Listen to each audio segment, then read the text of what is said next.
সংসার সামলে বাচ্চা সামলে এত কিছু এক হাতে করি কীভাবে, এইটা নিয়ে মানুষের আবার এত কথা। সত্যি ভাবতেও অবাক লাগে, তাই না? নিজেরা তো স্বপ্ন দেখতে পারেই না, আবার যে দেখে তাকেও কিন্তু টেনে হিচড়ে পায়ের কাছে নামানোর জন্য তারা আবার ওস্তাদ। Hey everyone, good morning and welcome back to our new video. কেমন আছো সকলে? আশা করছি ভালো আছো, তাই না? আমার নতুন ব্লগে সবাইকে স্বাগত জানিয়ে আজকের ছোট্ট একটা আয়োজন। তবে চলো শুরু করা যাক। থেকে উঠে বাইরে আসাতে দেখি এই যে গাছগুলোতে কত ফুল এসেছে দেখো। এটা হচ্ছে গুড়কুন্ডা গাছ, আমাদের গ্রামের ভাষায় বলে গুড়কুন্ডা, কিন্তু এটাকে বলে চাল কুমড়ো। ঠিক আছে, আমাদের কোথায় কি বলে অবশ্যই কিন্তু কমেন্টে জানিও। আর এটা দেখছো মিষ্টি কুমড়ো, এটা এত বড় হয়েছে দেখে তোমাদের সাথে শেয়ার না করে থাকতেই পারলাম না। এখানে কত পেয়ারাও ধরেছে, তাই না? এই দোকানটা আমাদের বাড়ির একেবারে পাশে, কিন্তু ওই যে ভিডিওতে অনেকে আসতেই চায় না, কি বলবো বলো। তারপরেই চলে গেলাম হচ্ছে খিচুড়ি আনতে। এখন অফ সিজনে দেখছি কত সজনা এসেছে, দেখেছো? এইগুলো সজনে না, এগুলো হচ্ছে রোজনা, রঞ্জনা যাকে বলে। তো এখন যাচ্ছি হচ্ছে আমি খিচুড়ি আনতে। আয়নকে কিন্তু আমি করে দিলাম, প্যাকেট খাচ্ছে, ওই যেগুলো হয় নাড়ুর প্যাকেটগুলো সেগুলো খাচ্ছে। আর এখন যাচ্ছি হচ্ছে খিচুড়ি আনতে। তো চলো, খিচুড়ি তো নিই না, ডিমটাই নিই, তাই ডিমটাই আনি। যে এগুলো রাস্তাতে যেতে হচ্ছে, এই যে পুকুর পাড় আছে এখানে দেখো, বাঁশবাগান, আর এখানে পুকুর পাড়।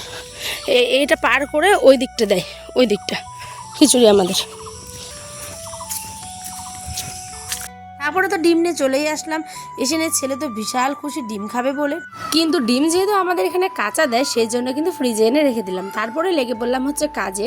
তো এখানে দেখছো এক গামলা কাপড় ভিজিয়েছি, আর এদিকে কিন্তু শর্ট ভিডিও, বড় ভিডিও, প্লাস হচ্ছে লাইভ, আবার হচ্ছে গিয়ে এডিটিং, সমস্ত কিছু কিন্তু একা হাতে করতে হয়। এই নিয়ে মানুষের আবার মেলা কথা, মানে পাড়ার মোড়ে কাকিমা জেঠিমারা যারা আছে আর কি, সবাই আবার সেই চর্চা করে সারাদিন এ ভিডিও করে কি, মানে করি যে কি সেটা ওরা বুঝতে পারে না, কিন্তু জানে যে ভিডিও করি, এই হচ্ছে কি ওদের প্রবলেম, বুঝেছো? তো যাই হোক, মানুষের কথা তুমি আটকাতে পারবে না, তাই ওই সমস্ত কিছু বাদ দাও, নিজের কাজটাকে নিয়ে এগিয়ে যেতে হবে, এটাই হচ্ছে কি জীবন। এখানে আমি মশারি, সোফার চাদর সমস্ত কিছুই কিন্তু পরিষ্কার করে কেচে নিলাম।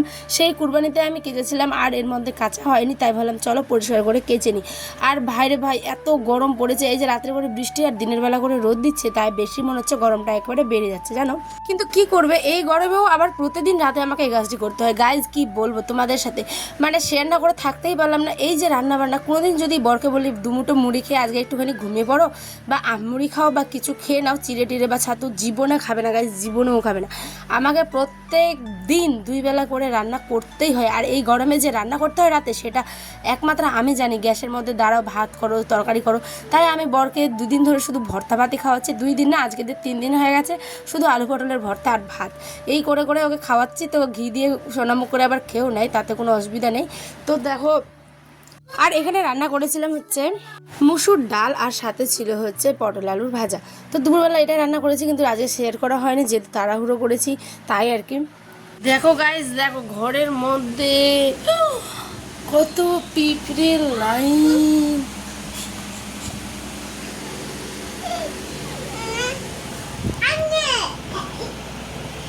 ওরা কি খাবার নিয়ে এসছে গো মা,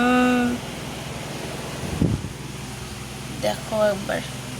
এই যে আমার জানলার মধ্যে সব পিঁপড়ে এসে দাঁড়িয়ে আছে, দেখো। এই যে দেখছো কালো পিঁপড়েগুলো, কি বলো বলো তো, আমাদের ওয়ালটা সবসময় ড্যাম থাকে, সেই কারণে কিন্তু এই অসুবিধা। জানি না কতদিনে এই প্রবলেমগুলো থেকে আমরা শান্তি পাবো। ঠিক আছে, এই ওয়ালটা যেহেতু ড্যাম, তাই কিন্তু দেখো কালো পিঁপড়েগুলো বৃষ্টি আসলে নাকি ওরা বুঝতে পারে, তাই কালো পিঁপড়েগুলো বাইরে নাকি আমার ঘরের জানলার আগে দিকে এসে বেশ ঘোরাঘুরি করছে। কি বলি বলো তো, মেজাজটা পুরো খারাপ হয়ে গেল। তারপর ওটাকে পরিষ্কার করলাম। সন্ধে বাজে এখন 5টা, ছেলে একটুখানি কার্টুন দেখছিল, আমি এখন একটু গান চালিয়ে বেশ আরাম করে কিন্তু এই যে সমস্ত শুকনো যেগুলো কাপড় শুকিয়ে গেছে সেগুলোকে এখন গুছিয়ে গাছে রাখছি। সারাদিন কাজ করতে করতে কখন যে চলে যায়। আর আমার মতো কাপড় শুঙে শুঙে কে এরম দেখে ভাই, আমি নিজে পরে এডিট করছি আর হাসছি। মানে ওই জায়গাটা দেখছিলাম যে ওটা ভালো মতো শুকিয়েছে কি শুকায়নি, জানো? তো দেখছি হালকা হালকা একটুখানি ভেজা আছে, তাই আবার ফ্যানের আগের দিকে রেখে দিলাম। আর এই দিকে বর্মা দিতে এসেছিলো দুধ, মানে বর্মাদের বাড়ি থেকে নিই হচ্ছে পাশের আমাদের বাড়ি থেকে। বর্মাকে দেখতে পেলো, তাই ওকেই হাত দিয়ে কিন্তু পাঠিয়ে দিল। এদিকে সোফা টোপা সমস্ত কিছু গুছিয়ে টান টান করে রাখলাম একদম, ঠিক আছে? কারণ ঘর গুছানো থাকলে না মানুষের একটা শান্তি লাগে অন্যরকমের। এই যে বিছানা সব গোছানো কমপ্লিট।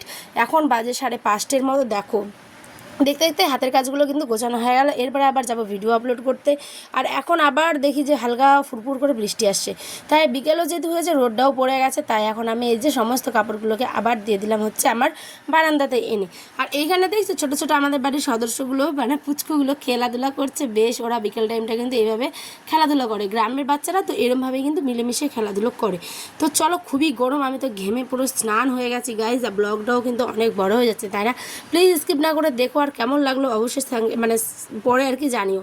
এই যে দুধটা দিল সেখানে আবার ছেঁকে নিলাম, কারণ ওরা ছেঁকে দিয়েছিলো আমি জানি না, তাই ভালো করে ছেঁকে ধুয়ে গরম করব, তারপরে কিন্তু আয়ান এটা হরলিক্স দিয়ে আর কি খাবে, ঠিক আছে?